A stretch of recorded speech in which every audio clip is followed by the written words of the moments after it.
सुस्वरम राजन कृष्ण दर्शन लालसा आसाम विर्भुचोरी स्मयमान मुखाम्बुज पीतांबर धर श्रग्वी साक्षात् मनमथ मनमथ। समस्त गोपियों ने गोपी गीत गाया और इस गीत से ठाकुर जी बहुत प्रसन्न होते हैं और एक दिन दर्शन भी देते हैं जो रोज इस गीत को गाते हैं।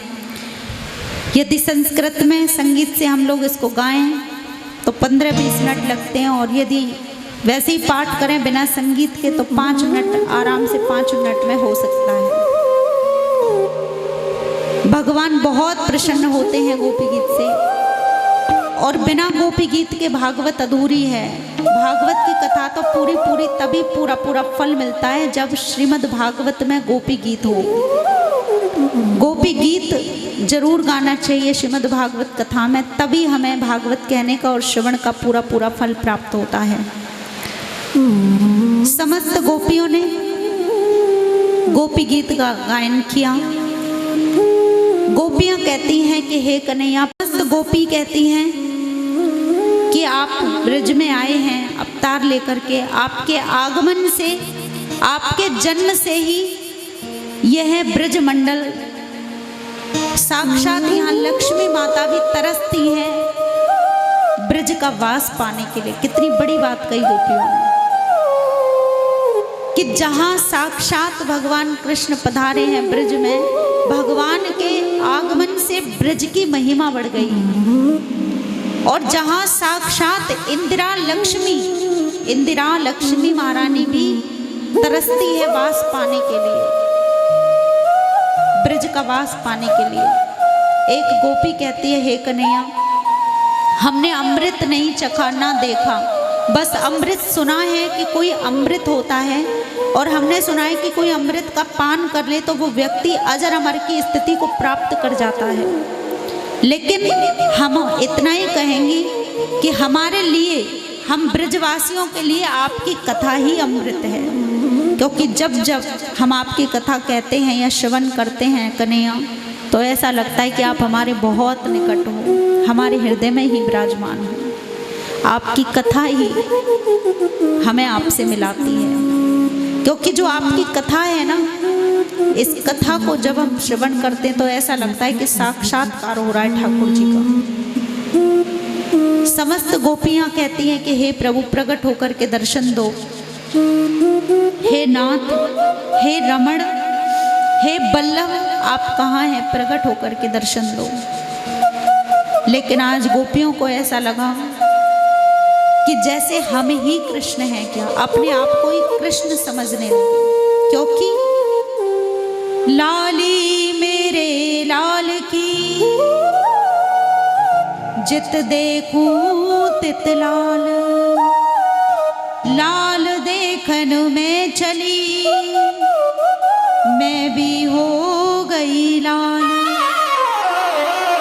ब्रह्म को जानने वाला ब्रह्ममय हो जाता है, भगवान को जानने वाला, प्रभु को जानने वाला ब्रह्ममय हो जाता है। समस्त गोपियों को ऐसा लगा हम ही श्री कृष्ण हैं। एक वेणु को उठा करके निनाद का कार्य करने लगी। एक सखी ने कहा ब्रज में आग लग गई, मैं तुम्हारी रक्षा करूंगा, सुरक्षा करूंगा, मैं ही श्री कृष्ण हूँ, क्योंकि अपने आप को ही कृष्ण समझने लगी। ऐसी कथा आती है, इतनी खो गई भगवान के ध्यान में कि ये भूल गई कि हम उनके चरणों की दासी हैं, हम कृष्ण नहीं, हम तो दासी हैं। कुछ देर के बाद जब सुध आई तो उन्हें याद आया कि अरे हम तो उनके चरणों की दासी हैं। एक सखी कहती है कि कन्हैया, हमने ऐसी कौन सी गलती करी जो आप हमें छोड़कर यहाँ बुला करके, हम आपके लिए सब कुछ त्याग करके आए और आप हमें छोड़कर चले गए, ऐसा क्यों प्रभु, दर्शन दो। यदि आप कहेंगे कि गोपियों, यदि तुम्हारा सच्चा प्रेम मेरे प्रति होता तो तुम्हें दशरथ जी की तरह अब तक मेरी याद में मर जाना चाहिए था, क्योंकि जब दशरथ जी को पता चला कि श्री राम जी लौट के नहीं आए तो राम राम कही राम कही, राम राम कही राम,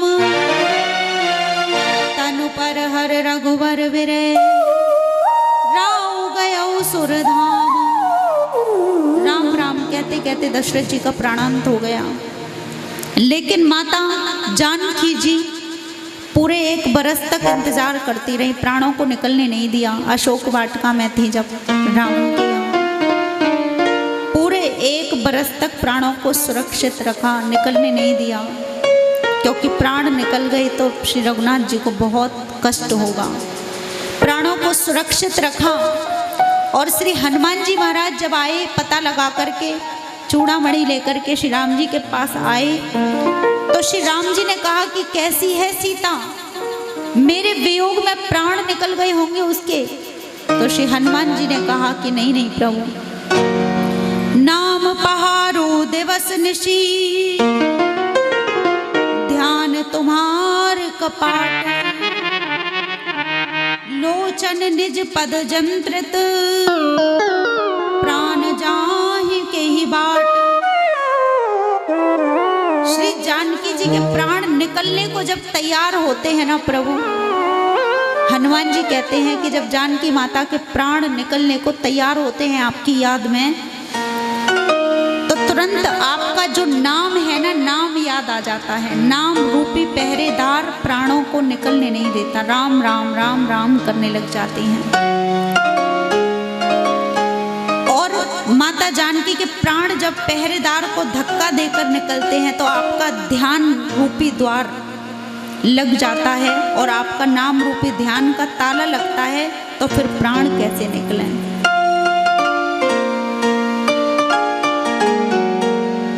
ठीक उसी प्रकार गोपियां कहती हैं कि जो आपका नाम है ना प्रभु, ये नाम ही, आपकी कथा ही हमें अमृत के तुल्य लगती है, अमृत से भी बढ़कर लगती है। आप वन में गाय चराने के लिए जाते हैं, एक एक पल, एक एक क्षण युग के बराबर दिखता है। एक सखी तो कहती है कि विधाता ने ये पलकें क्यों बनाई, इन पलकों के कारण भगवान का दर्शन नहीं हो पाता, क्योंकि जब ये पलकें हिलती हैं, जब पलकें गिरती हैं तो एक एक क्षण युग युग के बराबर दिखता है गोपियों को कि ये पलकें बनाने वाला विधाता मूर्ख है जिसने इन पलकों को बना दिया। परमात्मा के दर्शन में विघ्न उत्पन्न करती है पलकें।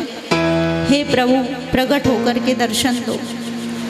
यदि आप कहोगे कि तुमने मेरे लिए क्या त्यागा है, तो गोपियाँ कहते हैं कि पतियों को, बच्चों को, परिवार को सब कुछ छोड़ कर आई, और आप ही तो कहते हैं कि शरण में आने वाले को कभी त्यागता नहीं। जब भगवान प्रकट नहीं हुए तो गोपियाँ मूर्छित होकर के गिरने लगी, और उस स्थिति का कौन वर्णन कर सकता है। प्रभु की याद में जैसे एक मछली को जल से निकाल दिया जाए तो वो तड़पती है, ऐसी तड़फन गोपियों को लगी परमात्मा से मिलने की, और ऐसी तड़फन हमें भी लगनी चाहिए, क्योंकि ऐसी तड़फन जब लग जाएगी तो परमात्मा दूर नहीं है। आज गोपियां बहुत रुदन करती हैं, मूर्छित होकर के ही गिर पड़ी प्रभु की याद में। तड़िद्दित विनिंदित पीतांबर श्री भगवान श्री कृष्ण पीतांबरधारी श्री द्वारकाधीश, देखा नहीं गया भगवान से ये परिस्थिति गोपियों की, तो प्रकट होकर के, साक्षात प्रकट होकर के पधारे। बोलिए भक्तवत्सल भगवान की। और प्रकट होकर के जब दर्शन दिया गोपियों को, ऐसा लगा श्री कृष्ण का दर्शन पाके जैसे हमारे शरीर से पहले जो प्राण निकल गए थे, कन्हैया का दर्शन करके वापस आ गए। हमारे शरीर से निकले हुए प्राण पुनः वापस आ गए, क्या भगवान का दर्शन पा। गोपियां भगवान को घेर करके खड़ी हो गई, चरणों में गिर पड़ी, कोई चरण पकड़ के बैठी है, कोई पंखा कर रही है, कोई ऐसे टकटकी लगाकर देख रही है। गोपियों ने इशारा करके कहा कि प्रभु हमने ऐसा कौन सा अपराध किया, हमारे जीवन में ऐसी कौन सी भारी भूल हुई जो आप हमें छोड़ करके चले गए। तो श्री कृष्ण भगवान कहते हैं कि अब हम तुम्हें बताते हैं कि हम तुम्हें छोड़ के क्यों गए थे। देखो ध्यान से सुनेंगे। जैसे एक गरीब आदमी को बहुत सारा धन मिल जाए, जैसे एक निर्धन को बहुत सारा धन प्राप्त हो जाए, 10-20 बरस उसके पास वह धन रहता है, 10 बरस तक, और 10 बरस के बाद यदि उसका धन कोई चोरी चुरा करके ले जाए, चोरी कर दे, कोई चोर चुरा करके उसके धन को ले जाए, तो वो 24 घंटे वो व्यक्ति उस धन की याद करता है कि मुझे कैसे पुनः मेरा धन वापस मिले। उसे खाना पीना सोना कुछ अच्छा नहीं लगता, क्योंकि उसका मन उधर लगा रहता है कि मेरा धन पुनः वापस कैसे मिले, कैसे प्राप्त हो। तो ठीक उसी प्रकार भगवान कहते हैं मैं अपने भक्त को एक बार दर्शन देता हूँ, और एक बार जब मेरा भक्त मेरे दर्शन पाले तो मैं इसीलिए अंतर्ध्यान होता हूँ ताकि मेरा भक्त मेरी और ज़्यादा याद करे। एक बार दर्शन दे करके इसीलिए अंतर्ध्यान होता ताकि वो मेरा और ज़्यादा स्मरण करे, और स्मरण करता करता, याद करता करता अपनी शुद्ध खो बैठता है, शरीर की सुध नहीं रहती। संसार के लोग पागल समझने लगते हैं, फिर उसे अंत में मैं हमेशा के लिए प्राप्त हो जाता हूँ, और ऐसा प्राप्त होता हूँ कि फिर कभी छोड़ कर जाता है। श्री ठाकुर जी ने जब ये शब्द कहे, गोपियों ने चरणों में प्रणाम किया। यहाँ साक्षात महादेव जी भी आए। महारानी पार्वती जी के वस्त्रों को पहन लिया महादेव ने, क्योंकि इस रास में पुरुषों का प्रवेश नहीं है। अब महादेव जी को प्रवेश कैसे मिले, तो लहंगा पहन लिया, सुंदर चुंदरिया ओढ़ ली, और जैसे रास में प्रवेश किया वृंदावन में, तो श्री राधिका जी ने कहा कि हे कन्हैया, ये लंबी लंबी गोपी कहाँ से आई है, क्योंकि इतनी सुंदर गोपी ये ना तो बरसाने की है, ना वृंदावन की है, ना गोकुल की है, ना मथुरा की है, कहाँ से आई है। कन्हैया बोले कि ये कैलाश पर्वत से आई है। और या को नाम है त्रिलोचना। प्रेम से बोलो जय श्री कृष्णा। क्या नाम है? त्रिलोचना। त्रिलोचना क्यों है? क्योंकि यहाँ देखो राधिका जी, यहाँ जितनी भी गोपियाँ हैं ना, वो सब 2 आँखें वाली हैं, 2 नेत्रों वाली हैं, लेकिन इसके 3-3 नेत्र हैं, इसलिए इसका नाम त्रिलोचना है। लेकिन श्री कृष्ण भगवान ने ऐसी वेणु बजाई, ऐसी वेणु बजाई, ऐसी बंसी बजाई कि चुंदरिया कहीं चली गई महादेव की, लहंगा कहीं चला गया, और जो 2-2.5 हाथ की दाढ़ी लटक रही है ना, दिख गई। अपने आप को भूल गए महादेव, गोपी भाव उन्हें प्राप्त होता है। ऐसे नाचे कि शुद्ध बुद्धुक हो गए। देखो भगवान को पाना है तो या तो बच्चों जैसी सरलता जीवन में आ जाए, और या फिर गोपियों जैसा भाव जागृत हो। बच्चा झूठ बोलना नहीं जानता, लेकिन उसको जबरदस्ती माता पिता झूठ बोलना सिखाते हैं। एक बड़ी सुंदर कथा याद आ गई, प्रेम से बोलेंगे जय श्री कृष्णा। एक छोटा सा बच्चा था, 5 वर्ष का। बच्चे ने देखा कि उसकी माँ अपने पति से कह रही है, पिता से, उस बच्चे के पिता से कहती है कि कल रिश्तेदार आने वाले हैं, घर में नाश्ता की व्यवस्था होनी चाहिए। पति ने कहा कि मेरे पास तो पैसे भी नहीं, जितना कमाता हूँ उतना रोज खर्चा हो जाता है। पुराने जमाने की बात थी। पत्नी ने कहा कि एक काम करते हैं, उधार ले आते हैं नाश्ते का सामान, और जब आएगा वो आएंगे अतिथि, जब वो जाएंगे तो हमारा एक इकलौता पुत्र है, उसकी हथेली पे कुछ ना कुछ तो रख के ही जाएंगे। अब ये बात मन में बैठ गई। अब उस बच्चे ने भी सुन ली कि रिश्तेदार आएंगे, और कम से कम, पत्नी ने कहा कम से कम वो 5 रुपए तो दे के ही जाएंगे बच्चे को। बहुत पुराने समय की बात ही पहली। तो बच्चे ने सुना कि अब रिश्तेदार आएंगे और 5 रुपए दे के जाएंगे। रिश्तेदार आए, नाश्ता किया, बहुत समय तक चर्चा हुई। जब रिश्तेदार जाने लगे तो वो बच्चे की हथेली पर कुछ रखने लगे, लेकिन बच्चे ने कहा नहीं, मैं नहीं लूँगा। तो उन रिश्तेदारों ने कहा, मेहमानों ने कहा कि बेटा हम तुम्हारे चाचा लगते हैं, ये आशीर्वाद के रूप में जो दे रहे हैं रख लो। बच्चे ने कहा नहीं नहीं, मैं बिल्कुल नहीं लूँगा। तो माता से कहा, उसकी माँ से कहा कि देवी आप ही कहो ना इस बच्चे से, जो हम दे रहे हैं प्रेम से रख ले। तो उसकी माँ ने कहा कि बेटा ये बड़े हैं, और बड़े जो कहें अच्छे के लिए ही कहते हैं, और जो दें उसको आशीर्वाद के रूप में रख लेना चाहिए। ले लो, जो दे रहे हैं सो ले लो। बच्चे ने कहा नहीं नहीं, मैं बिल्कुल नहीं लूँगा, क्योंकि आपने तो कहा था कि ये 5 रुपए दे के जाएंगे, ये तो 2 ही रुपए दे के जा रहे हैं। तो ऐसी सरलता जैसी बच्चों के हृदय में होती है, वैसी हमारे हृदय में आ जाए तो परमात्मा दूर नहीं है। निर्मल मन जन सो मोहि पावा, मोहि कपट छल छिद्र न भावा। तो आज महादेव जी सरल हृदय हैं, महादेव आए, गोपी भाव प्राप्त हुआ। तो हम भी प्रार्थना करें हमें भी गोपी भाव प्राप्त हो। श्री महादेव जी, गोपेश्वर महादेव की कृपा से प्रार्थना करते हुए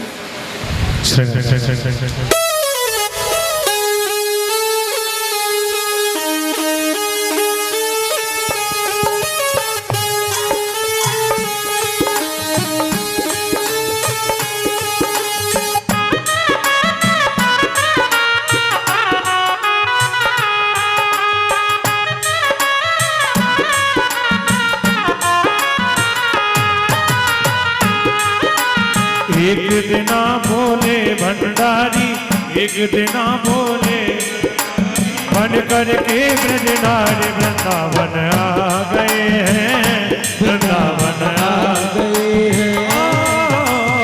एक दिना बोले भंडारी, बोले ब्रज की नारी वृंदावन आ गए हैं, वृंदावन आ गए हैं। पार्वती जी मना के हारी, पार्वती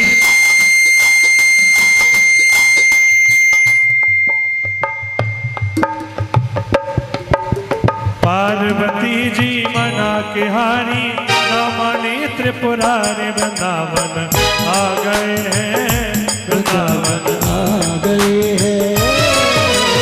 एक दिना बोले भंडारी बन करके ब्रजनाथ वृंदावन आ गए हैं। जय हो।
संग में। राधा संग श्याम नाचे, जाओ मैं भी नचूंगा तेरे साथ में, तेरे साथ में। नाच रचेगा ब्रज में भारी, नाच रचेगा ब्रज में भारी, हमें दिखाओ प्यारी। वृंदावन आ गए हैं, वृंदावन आ गए हैं। बिना भोले बंगाली, ब्रज की नारी वृंदावन आ गए हैं, वृंदावन आ गए हैं।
मेरे भोले स्वामी कैसे ले जाऊं तुम्हें संग में, हो रास में।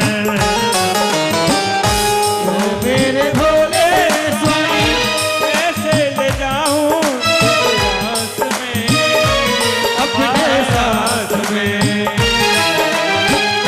मोहन के सिवा कोई मुझसे न जाए, रास में, हो महाराज में।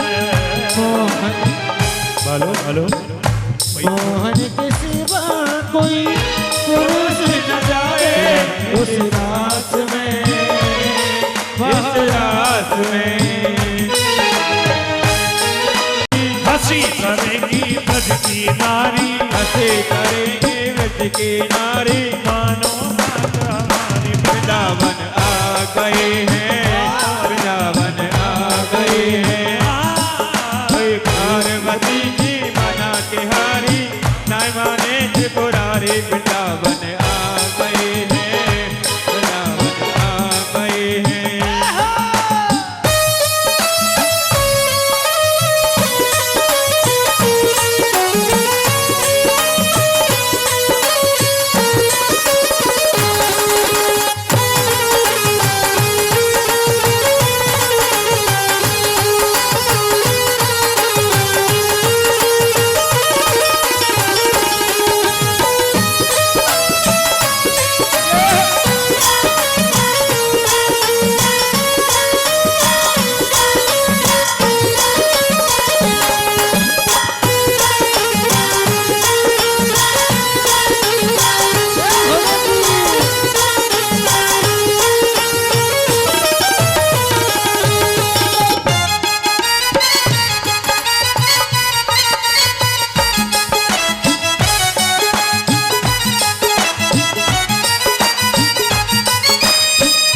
ऐसा बना दो मुझको कोई न जाने इस राज को, इस राज को।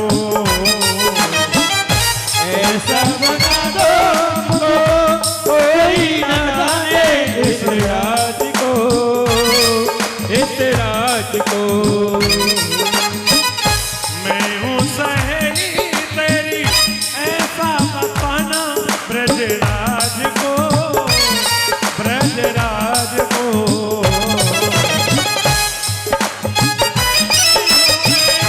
ऐसा बताना ब्रजराज को, ब्रजराज को। सना के जूड़ा पहन के साड़ी, सना के जूड़ा पहन के साड़ी, चाल चले मतवारी। वृंदावन आ गए हैं, वृंदावन आ गए हैं।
बात वो सारी बात तो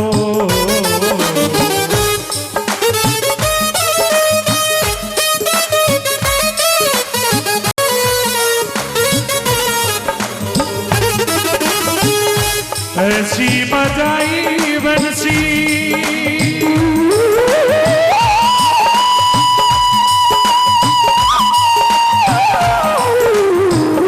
ऐसी बजाई बंसी सुध बुध भूले भोलेनाथ तो भोलेनाथ तो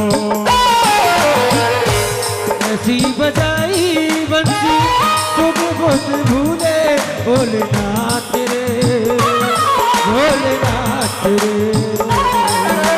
सर से खिसक गई जब साड़ी सर से खिसक गई जब साड़ी मुस्काए बनवारी वृंदावन आ गए वृंदावन आ रुकना भोले अंगारी जाओ आ गई है आ गई हे पार्वती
बोलो शंकर भगवान की जय। श्री गोपेश्वर महादेव भगवान की जय।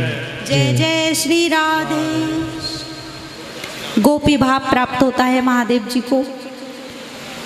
और श्री सुखदेव जी आगे वर्णन करते हैं कि हे राजन, श्री ठाकुर जी ने जब महारास रचाया तो चंद्रमा जी, सूर्य जी, इंद्र जी, यम जी, कुबेर जी, जितने भी जी हैं वो सब नाचने लगे, समस्त देवता नाचने लगे, पूरा ब्रह्मांड नाचने लगा। क्योंकि जब संसार का स्वामी नाचे तो फिर संसार कैसे ना नाचे। लेकिन यहाँ कामदेव भी आए। कामदेव ने आकर के भगवान से कहा कि हम आपके साथ युद्ध करना चाहते हैं। श्री ठाकुर जी ने कहा कि आपको हमने शंकर जी के रूप में जला करके भस्म कर दिया था, याद नहीं है? राम के रूप में, राम अवतार में हमने आपकी दाल नहीं गलने दी, वो भी याद नहीं? और आज तुम फिर आ गए हमारे साथ युद्ध करने के लिए। तो कामदेव ने कहा कि प्रभु, आपने कहा कि रामावतार में आपने मेरी दाल नहीं गलने दी, बिल्कुल सही बात है। लेकिन उस समय आप एक ब्रह्मचारी थे। क्योंकि जो जीवन में पत्नी व्रत लेता